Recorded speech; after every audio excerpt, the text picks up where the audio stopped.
नमस्कार। हमारे एक मित्र ने हमसे पूछा कि क्यों सर या स्पेशल इंटेंसिव रिव्यू की जो प्रक्रिया है वह वैधानिक नहीं लगती। आइए अपने विचार संक्षिप्त में आपसे साझा करते हैं। देखिए, सर की प्रक्रिया जो है वह इसलिए वैधानिक नहीं है क्योंकि वैसे तो इसमें बहुत सारे पॉइंट्स लोग बोल रहे हैं, लेकिन मैं आपको एक बिंदु बोलता हूँ जो मुझे लगता है कि जिस कारण सर वैधानिक नहीं है। जो सर में एक 90 दिन के अंतर्गत अपने नागरिकता को सिद्ध करने की बात जो कही है, यह अपने आप में गलत है। क्योंकि रिप्रेजेंटेशन ऑफ पीपल्स एक्ट का जो सेक्शन 21 है वह वोटर लिस्ट के मॉडिफिकेशन का तो राइट देता है इलेक्शन कमीशन को, लेकिन वह एक स्टेप आगे चलकर इलेक्शन कमीशन को यह राइट नहीं देता कि वह लोगों की नागरिकता का सत्यापन करे।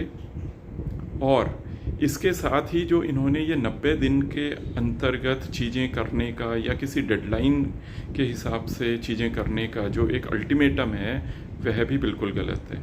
इसके अतिरिक्त एक बात जो और है जो मैं आपके ध्यान में लाना चाहूँगा वह यह है कि जो भारत के नागरिक को वोट देने का जो एलिजिबिलिटी मिलती है वह मिलती है कॉन्स्टिट्यूशन ऑफ इंडिया के 326 सेक्शन से, और जो रिप्रेजेंटेशन ऑफ पीपल्स एक्ट का सेक्शन 21 है वह इलेक्शन कमीशन को राइट देता है इलेक्टोरल रोल या फिर मतदाता सूची के मॉडिफिकेशन का। ये दोनों चीज़ें आपस में जुड़ती नहीं है।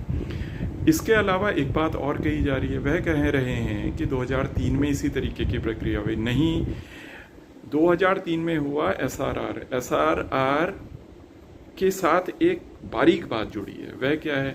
वह यह है कि किसी भी तरीके का जो रिव्यू है वह उस साल नहीं होता जिस साल किसी राज्य में चुनाव है।